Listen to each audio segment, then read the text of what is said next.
All right, well, good morning, everyone. Good morning. I know, I'm like the opener, so the main stage is coming up in a minute, the main act. My name is Dr. G, Dr. Ana Gonzalez, the Vice Chancellor for Student Affairs. I'm so excited to welcome you all here at WashU for our wonderful, fantastic Parents and Family Weekend. I just want to say that, like your students, I think the 9:15 class is a little early for your peers, so make sure you give them a lot of stuff when you see them at the tailgate or at the football game later on.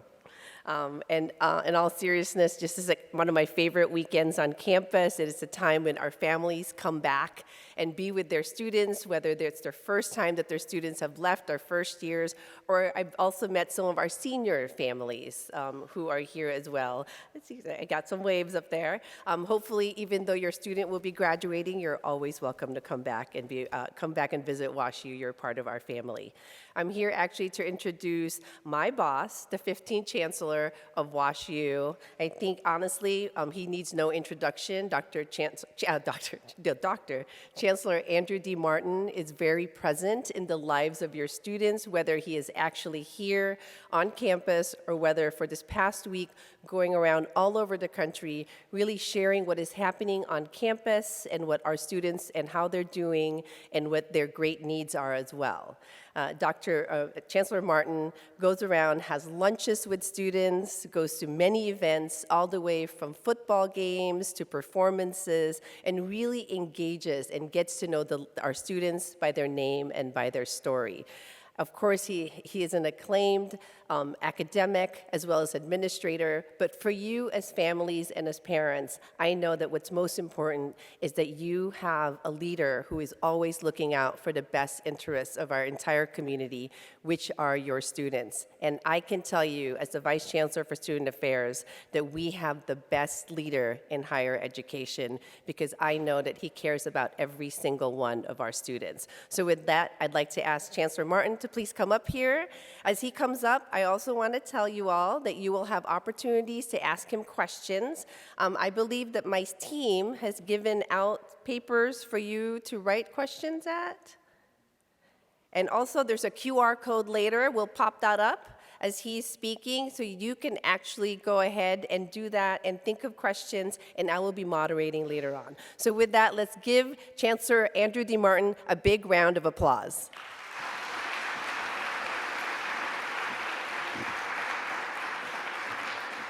Morning, everybody. Welcome. That QR thing is pretty fancy. I am really pleased to welcome you back to Washington University for our annual Parent and Family Weekend. Having families on the campus is always a highlight of the fall semester for us, and I know that your students have eagerly anticipated time with you in their home away from home, or at least a little bit of time with you. I want to extend my gratitude to Dr. Ana Gonzalez and the phenomenal Student Affairs team for organizing a weekend that truly captures the spirit of WashU. Their commitment shines through in every single detail, and they do their work with a tremendous amount of heart. And you'll get to meet some of the members of that team a little bit later on this morning. Most of all, thank you to all of the parents and families for your incredible support of our students. They never cease to impress us with their curiosity, their dedication, and ambition to make a difference in the world. Earning a WashU degree is no small feat, but they lift each other up and creatively tackle every challenge. We can all feel more hopeful about the future knowing these students will soon shape it. I know that this weekend will be filled with special moments between students and families. On behalf of everyone here at WashU, we're just delighted that you could be here. By and large, our academic year is off to a terrific start. We have a lot to be proud of and a lot to look forward to. My proudest moment and greatest privilege so far this year is the announcement in early September that starting this fall, Washington University will no longer include student loans in undergraduate financial aid packages. We will instead fund each student's demonstrated financial need through a combination of scholarships, grants, and work study. With this historic shift, one of the several in support of access over the past few years, we aim to empower students to pursue their educational and professional aspirations without being constrained by financial burden. We hope to unlock their full potential to enrich society, build prosperity, and catalyze progress in their communities and beyond.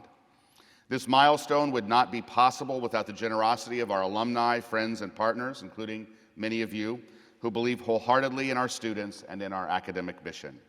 So thanks to your support and to our growing endowment, we have the resources to turn this vision for educational equity into a reality. The entire WashU community eagerly anticipates the positive impact of enabling students to learn, grow, and lead without the financial barrier of student debt. Another point of pride for us this year is our students' engagement with our beautiful city of St. Louis. We believe that the university has both the ability and the duty to uplift this city, but also that our students' lives are enriched by the vibrant culture of the region. So too can the city and the university community learn from one another. We encourage this fruitful relationship in many ways. Our first-year students began their WashU journeys with an orientation program that includes the option to participate in almost 24 In the Lou activities, our nickname for the St. Louis region, which include excursions to our world-class zoo, our iconic baseball stadium, the Griot Museum of Black History, a premier educational resource for Midwest Black history and culture. Our Gephardt Institute for Civic Engagement further supports our mission to be Washington University in St. Louis and for St. Louis. Through the Gephardt Institute, our students have participated in a civic engagement fair that featured over 50 student organizations to help students plug into social action groups and volunteer opportunities that align with their interests and their purpose. They enjoyed an event called The Longest Table, where they gathered en masse to share a meal and talk with each other about their civic interests and visions for their communities. I know this was a highlight of the fall for these students, and our students can look forward to more of these opportunities to dialogue and to learn from one another. Our In St. Louis, for St. Louis efforts are not confined to student life, but are a key pillar of our institutional mission. To that end, we've hired Lisa Weingarth as our senior advisor for St. Louis initiatives. Lisa and her team work out of my office, and in the past 8 months have laid the groundwork for our vision to become the leading model for a university partnering with the local community to resolve pressing problems and demonstrate that local solutions can have true global impact. Our commitment to community impact is also a guiding principle of Here and Next, our strategic plan. In just 1 year since launching this vision, we've made tremendous strides toward that goal. We've reinvented our adult education model, and the new School of Continuing and Professional Studies enables adult learners in the region to pursue a WashU degree tailored to their busy lives, with highly relevant degree and certificate programs that will serve the economic mobility of the student and uplift the local economy. The provost team is standing up what we're calling the St. Louis Confluence Collaborative, which will unite researchers across disciplines to drive community-engaged innovations that directly benefit the city, which can then be scaled to larger and global populations quickly and with great impact.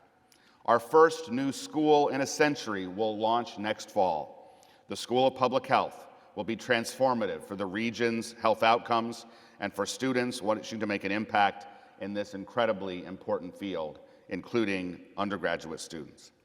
And last but not least, especially from your children's standpoint, this fall we welcomed 5 new local minority and women-owned restaurants to feed our diverse campus community with delicious and unique options, while redirecting $5 million of our budget to support these small local businesses. These new additions join the many thriving local partnerships and initiatives we've cultivated over the years. If you can't tell, we're really proud of the momentum we've built toward community impact since we last gathered with you. Now, on a significantly more difficult note, I do want to spend a few minutes talking about the crisis in the Middle East. I have heard from some of you expressing your concern for the safety of our students on campus, as well as asking about the university's response to the tragic events. It's top of our minds, of course, so I'd like to talk about it. First, I want to acknowledge the heartbreak so many of us are experiencing. The horrific terrorist attacks perpetrated by Hamas in Israel, the human suffering taking place, it's all simply unimaginable. Especially for those with a personal connection to Israel or Palestine, the extent of the tragedy is incredibly painful to witness and process. If we search for a sliver of common ground, this is where we'll find it. Every instance of human suffering is nothing short of tragic. Second, as the leader of this institution, my focus must always remain on the safety and well-being of each member of our community. In that regard, I assure you that we're doing everything in our power to maintain a safe environment that allows students, faculty, and staff to learn, process, dialogue, and express themselves without fear. Our community is diverse and often impassioned, and as we've been reminded, sometimes painfully over the past few weeks, we sometimes do not see eye to eye. There is no question that things have been contentious, even painful at times, on our campus and online. Our administration and our Washington University Police Department are laser focused on maintaining a safe environment for engagement. Our student affairs and human resources teams are activated in support of our psychological well-being as well. I would like to take the opportunity to level set with regard to the institutional actions that have taken place over the last 3 weeks. On Saturday, October 7th, which was during our students' fall break, Dr. G and our student affairs professionals began personal outreach to individuals and groups of students with close ties to the region or the crisis. We also immediately began engaging with leaders of student groups and our many community partners. We did learn that we had one student at the time in Israel who had come from a study abroad program in Barcelona.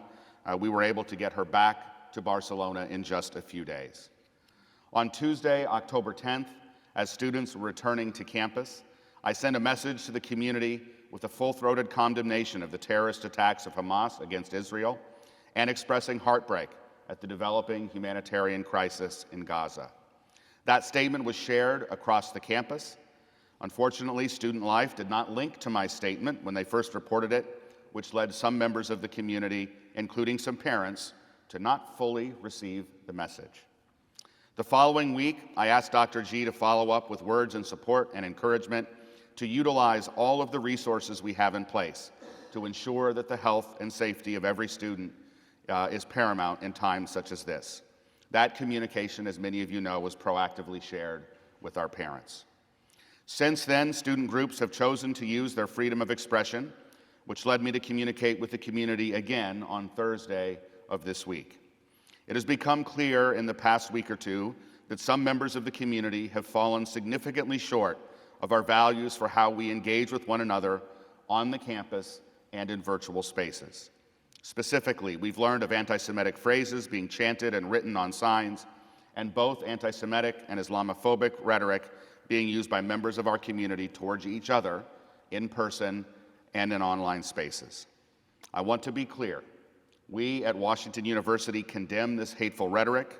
We stand against anti-Semitism, we stand against Islamophobia, and we stand against any type of rhetoric that supports discrimination, stokes fear, or stifles constructive dialogue. Please know that we take this very seriously, and though we maintain appropriate confidentiality, that we do handle these instances as outlined in our policies with a focus on education and restoring relationships when possible. Finally, I want to speak to the very personal connection many of you have to this horrific conflict. For those of you in this room who are grieving, or whose students are grieving, I want to say that I'm sorry. I see you, I hear you, and I'm heartbroken for all who are deeply and personally affected by these tragic events. I'm really glad you came this weekend, and I hope that your time here with us on this beautiful campus with your amazing children will bring some comfort to you. And so with that, I'm going to give you the opportunity to talk to me. You can use the QR thingy to submit the questions, and Dr. G will begin the grilling. Thank you all so much for being here today, and thank you for entrusting us with the education of your children.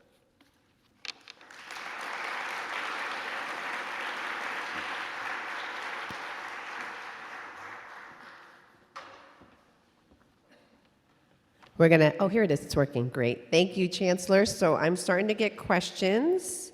So I'm gonna give you the first one. Your commitment to enhancing scholarship and financial aid resources for WashU has been a priority. Why is this so important? Well, it's important because we're in the talent business, right? Our job is to find the most talented students. We'll just talk about undergraduate students, but it's true for our graduate and professional students as well. Our job is to find the most talented students wherever they live, right? And make sure that they can come to this campus and live up to their full potential, right? And obviously, whether one's family has the ability to afford a Washington University education or not really has nothing to do with the innate talent of the students, right? And so over the last 9 years, where we've continued to invest and get better and better and better, is all about finding talent wherever it is, making sure that those students can come here and have the richest, most impactful educational experience possible. And just to provide a little bit of context, if you look back to 2014, 9 years ago, we were the worst in the country for socioeconomic mobility among all of the elite private universities.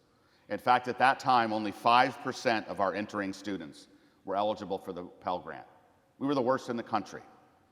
The student that enrolled this fall, 21% are eligible for the Pell Grant.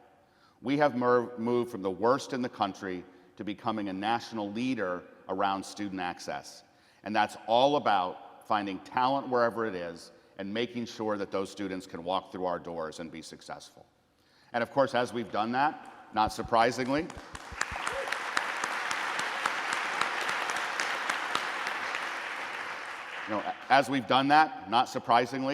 every year our entering class is better than the one that came the year before.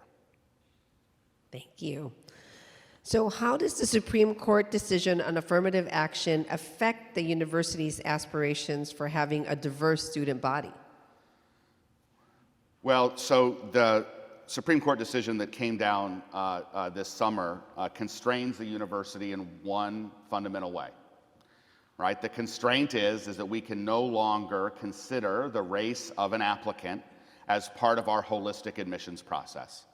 And what that means from a practical standpoint is no longer will our admissions officers be provided that information when they are reviewing files.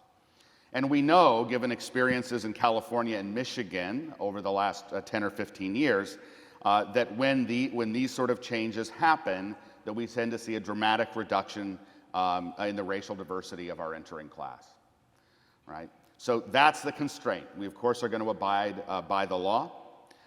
What the decision doesn't say is that we cannot have an expressed commitment to diversity, right? We are committed to diversity in our student body, and for that matter, among our faculty and staff, because we know that diverse teams are better teams, right? And talent lives everywhere. The court also doesn't constrain us from proactively recruiting students. And so one of the things that Renee Turner's the one who signed the admission letter that your kids all got at one point in the past. I'm sure some of you have had a chance to meet her over the years. Renee Turner has asked for some additional resources, which my office provided, in order for us to be much more proactive recruiting students wherever they happen to be. Some of that is in dense urban environments, and actually this last summer we started a very intentional effort to recruit rural students from Missouri and Southern Illinois to come to our campus as well. So in many ways, it changes the practices that we use to actually do the admissions process. And the decision has also caused us to think really carefully about how we're going to go about proactively recruiting students going forward. You know, we'll see how it all works, right? I mean, we're operating in a new environment, and so, you know, when we'll stand here a year from now, you know, we'll be able to understand what the measurable impact of that decision was on Washington University. So this is the first time I'm visiting campus with my student. What is your favorite place to visit on the campus? After these last couple of weeks, my bedroom in Harbison House to take a nap. No, there are so many great places. I think for me, and I think about it, I was like, boy, what a missed opportunity. I haven't snuck off there very much. I think the reading room in the law school library up on the 4th floor, which is actually kind of funny because the leadership of the law, I'm on the law faculty and the arts and sciences faculty. The law faculty doesn't love it when our undergraduates hang out there, but that's okay. The reading room, which is on, if you come into the law school, you're coming in on the 3rd floor, go up a flight of stairs. There's a beautiful reading room there. When I was on the law faculty, I would oftentimes sneak out of my office and just go sit in that space to read and think and write. I haven't had a much chance to be there, but I find it to be a really wonderful, peaceful place. Tell them that the chancellor sent you. If they Yeah, and someone is going to leak this to the law dean, and I'll have an email in 10 minutes.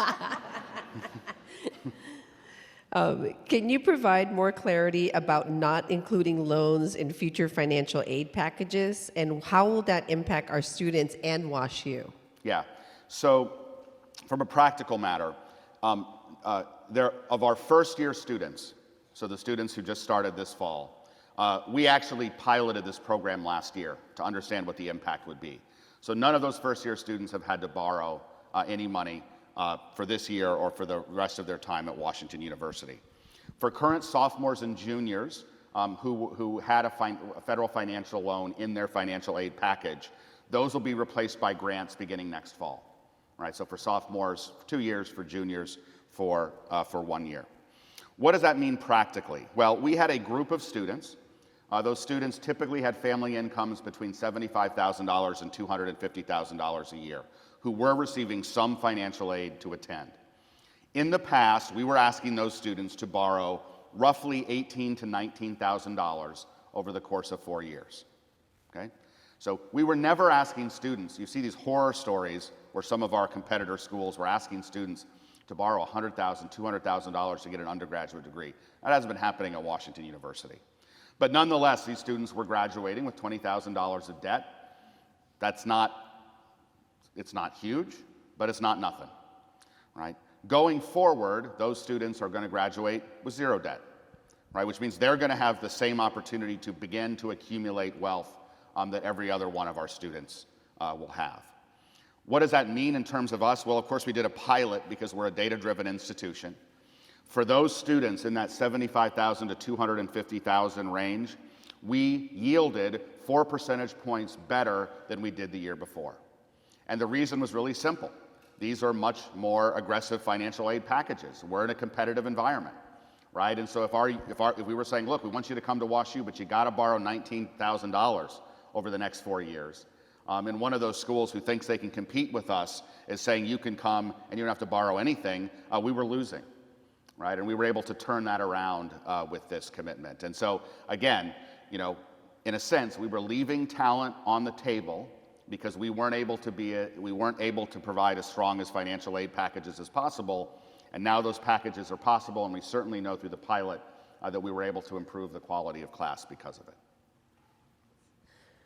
So how do you address hate speech in higher education? Boy, that's an easy question. And so let me talk a little bit about that. So first, you all should know that I teach a class every spring, 1 credit hour, 1 weekend, open to any undergraduate student up until it fills up, called Free Speech on Campus. And in fact, we through that class we work through a lot of these issues. One of the things that's really challenging is that the definition of hate speech doesn't exist. Right? There's no precise legal definition, and of course, in a sense, hate speech in many respects is in the eye of the beholder. There are certain things that are not constitutionally protected. Right? True threats, harassment, these things are not constitutionally protected, and of course, we are consistently working with law enforcement if that line is ever crossed. I think the more difficult cases are when members of our community say deeply hurtful and painful things to one another, as I talked about in my remarks, which are constitutionally protected. Right? The question is, how should that play out on a campus like ours? Right? And it turns out that's complicated. Right? We can't just begin regulating speech based on content. Right? That can lead us to a very dark place. So what has been our approach? Well, if you read the communication I sent out Thursday, I made it really clear that that rhetoric doesn't have any place here. There's lots of things that we can do legally that we shouldn't choose to do, right? It's one of the things we talk to our 15-year-old daughter about all the time, right? And so we've been very clear that that we as a community reject certain types of speech which is in fact constitutionally protected.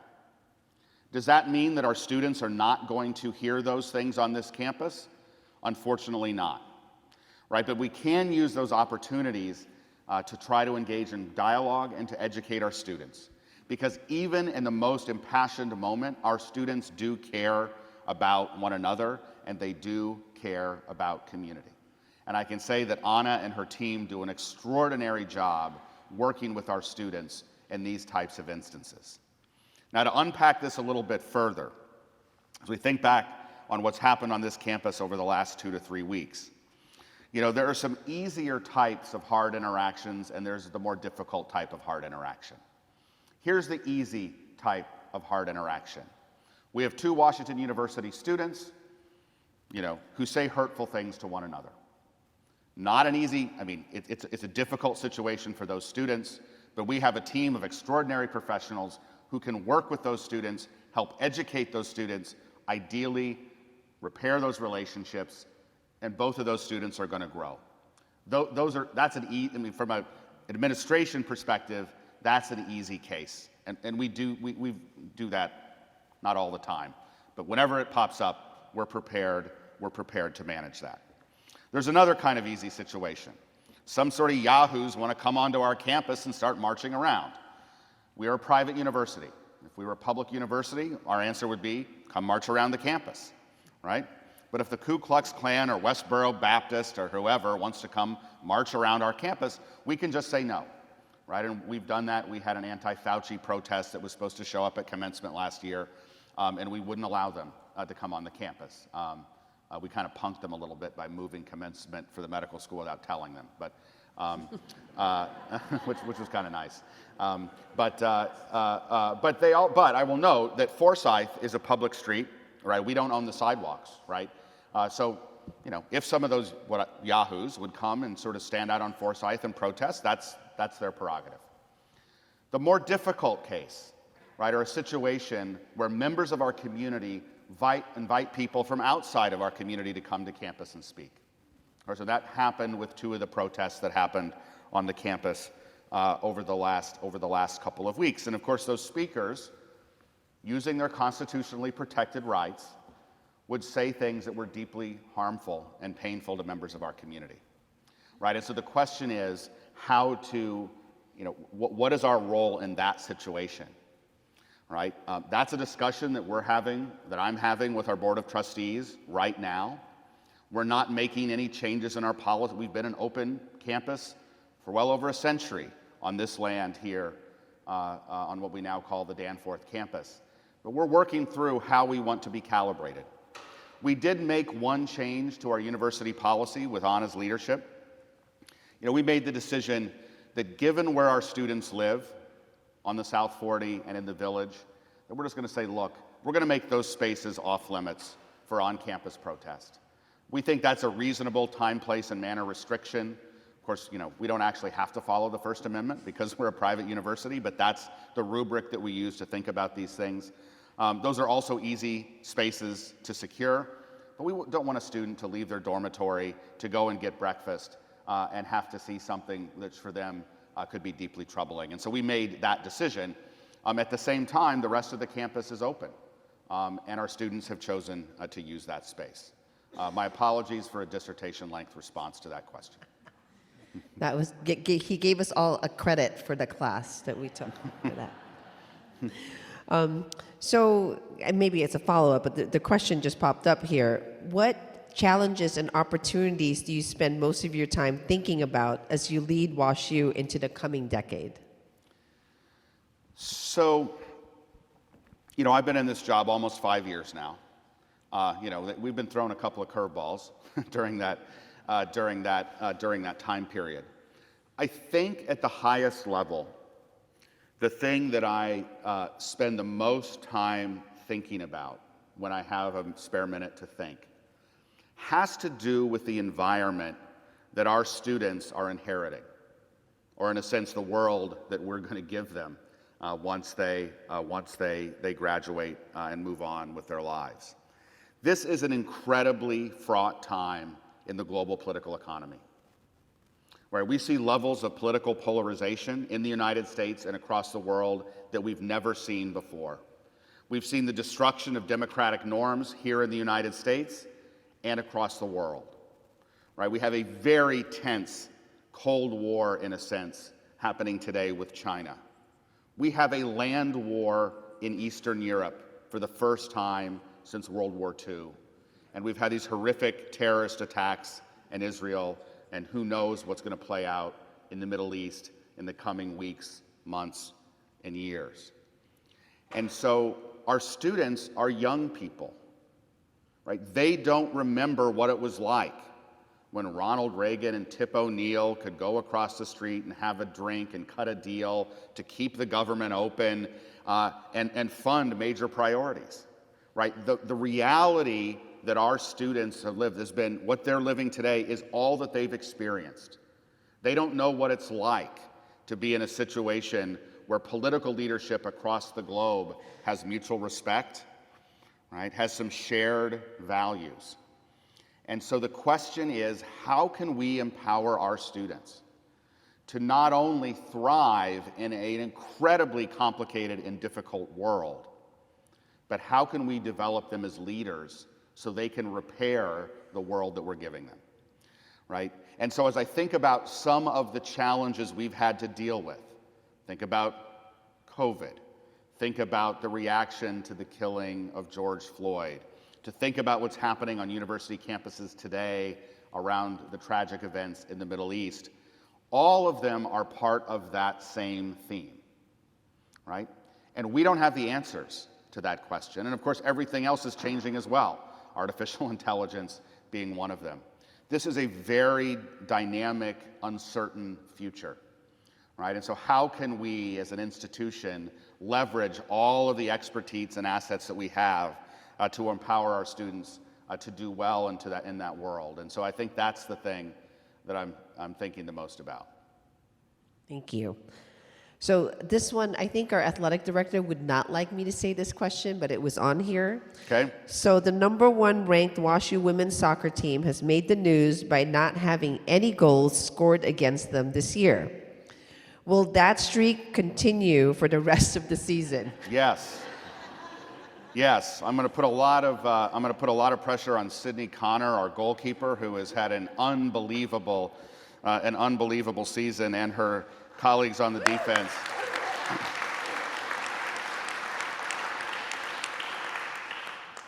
You know, every time I see our athletic director, I ask him when we're going to win our next national championship. I don't think he loves it when I ask him that question. But it's been really across the board a really, really strong start to the athletic season. It's going to be great to see that women's soccer team probably go into the tournament as #1 seed in the country. They got a lot of work to do, but it's been really fun to see what our Scholar champions have been able to do so far this fall. And at halftime of the football game, we'll be celebrating all of our student athletes from last year when we receive our Lear Cup trophy.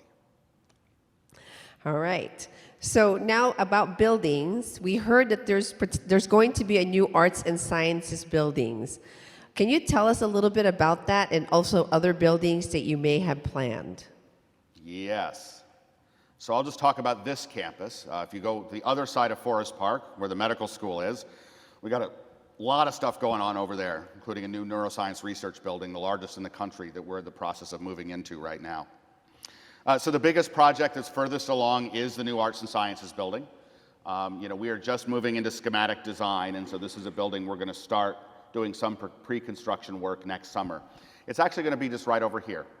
We're going to create a new quad to the west of Olin Library, and it's a building that's going to sort of slice off a third of Mudfield to create a new quad on this side and a building for arts and sciences. Now, I'm on the arts and sciences faculty as well as the law school faculty, and if I were to ask you the question, where is arts and sciences, what would you say? Everywhere and nowhere. right? Now, if I asked you, where's the Sam Fox School? You'd point to it. Where's Olin? You'd point to it. All right, so one of the things that we're doing in this building is creating a home for arts and sciences. So this is going to be a very dynamic, open building. All of the student advising services for arts and sciences, which are distributed across a number of buildings, are going to be located here. We are moving some academic departments into this building as well. There'll be some classrooms in this building, an incubator space for new academic initiatives, many of which will involve arts and sciences in partnership with other schools, and really will become the home for arts and sciences students. My guess is, once we open this building up, our students are going to want it to be open 24/7, and they're going to be in this building studying and learning and being with one another all the time. It's also going to allow us to create another iconic quad. Obviously, Brookings Quad is probably our most iconic. This one is going to be very special, and interestingly, we're going to use that quad to uplift and highlight the significance of this space, Graham Chapel, as well. So in the coming months, we'll start publishing some of the renderings of what that building is going to look like. We are working with an incredibly talented architect out of New York who's built some really interesting buildings on other university campuses. This is going to be a spectacular space. The other two buildings that we are thinking about that are in the near term, both are actually as part of our student affairs program. We are working on a building which we're calling Healthy Excellence.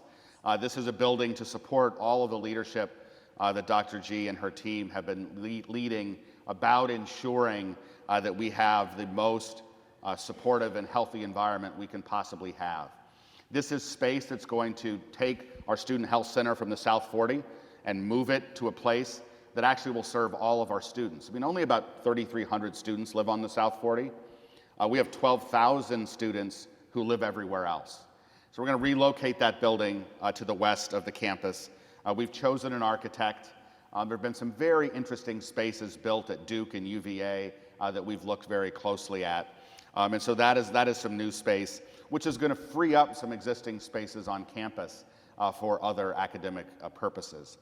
And then finally, we're working both with our university advancement colleagues and student affairs to build a small but mighty building to support the new Center for Career Engagement and to provide an alumni house, which we sort of have, but we don't use it as an alumni house, a place for our alumni when they come to campus, stop in, get a cup of coffee, grab a conference room if they need to have a Zoom call or whatnot. And so that's also something you're going to see coming online in the next couple of years. Great, thank you. It's exciting. All right, so this one is about our brand. So there's a state and the capital and lots of colleges and universities with the name Washington. Have you thought about renaming WashU to give us a better brand recognition? Thought about, sure. We've actually had conversations over the last 30 or 40 years about whether we should just jettison the name and start over again. And the answer to that question is that's not a good move for us. But what we have been doing, and this is under the leadership of our Vice Chancellor and WashU parent, Julie Flory. She's our Vice Chancellor for Marketing and Communications. We're in the midst of doing a very significant marketing and branding study, which we're going to be implementing next fall. And so when you are back next fall, you're going to have to buy all new WashU swag because this logo is going away. I can tell you that the key aspect of how we're going to be identifying ourselves going forward is that we are going to embrace the colloquial name of the university that has been used for generations. And so you're going to start seeing us calling ourselves WashU, as opposed to the 28 characters of Washington University in St. Louis, right? We believe that, coupled with a very intentional way in which we tell our story, right? Our story is about a place with incredible academic rigor and humanity, right? And that's the community that we have here that's actually quite unique in terms of the universities that we compete with. So you're going to be able to begin to see that work product and see some changes. Again, we're not going to change the name of the university. The formal name will still be that. But when you see us present ourselves to the world, we're going to call ourselves WashU because that's what everybody else calls us, and it's what we call ourselves. You can ask the question, why haven't we used it in the past? But I'm not going to ask that question. Go ahead. Thank you. A couple more. How are faculty helping teach WashU students how to discern facts from disinformation?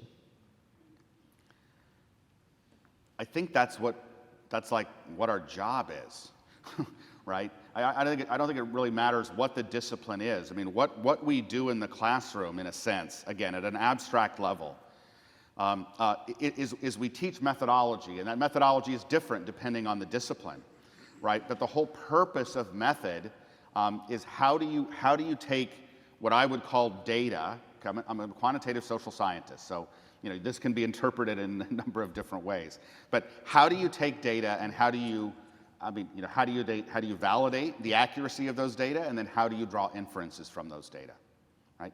That's what we do.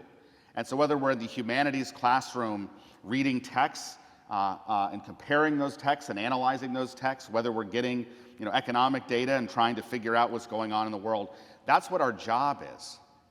Right? I think the challenge is that we're in this environment where it's so easy to get completely worthless information, right? And so as we teach method to our students, we're teaching them how to discriminate to the greatest extent possible, right? Which doesn't mean they're not going to make mistakes.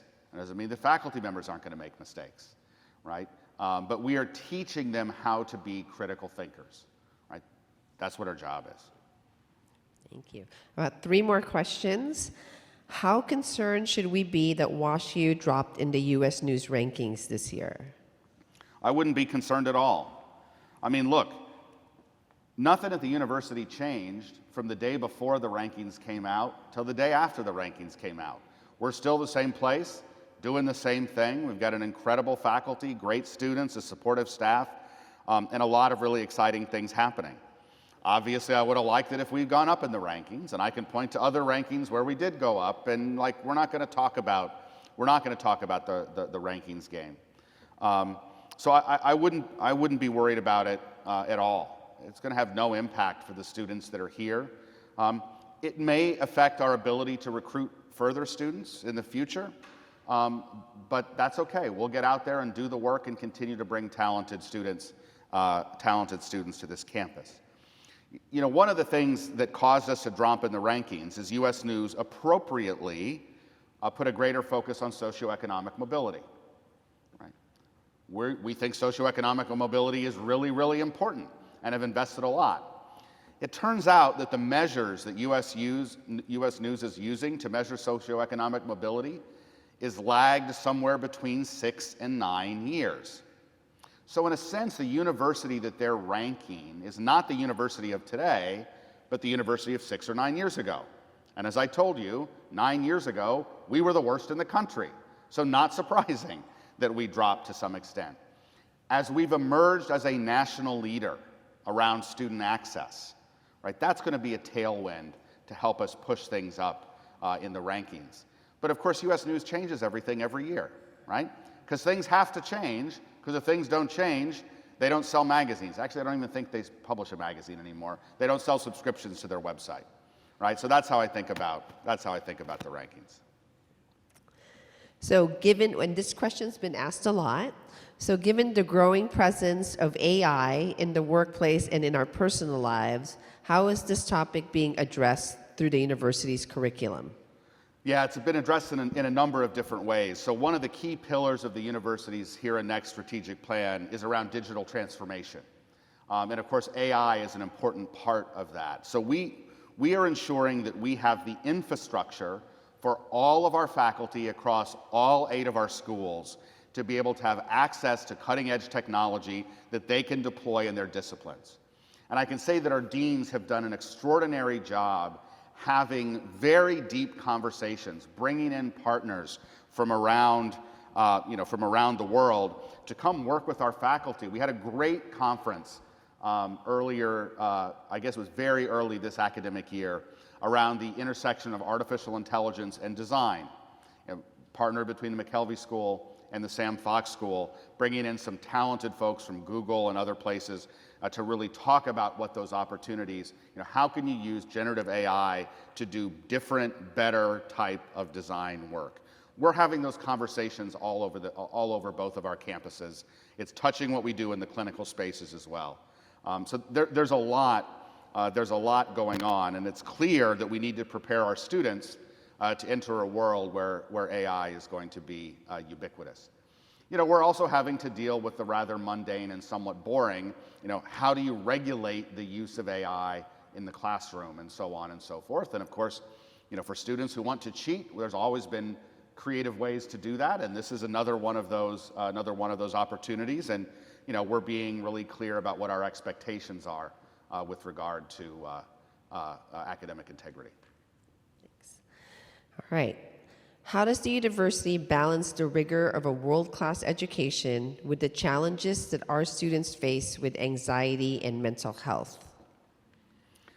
Well, that's a question we should ask the next panel, because you all are the leaders who are doing that work as you work with our students on a daily basis.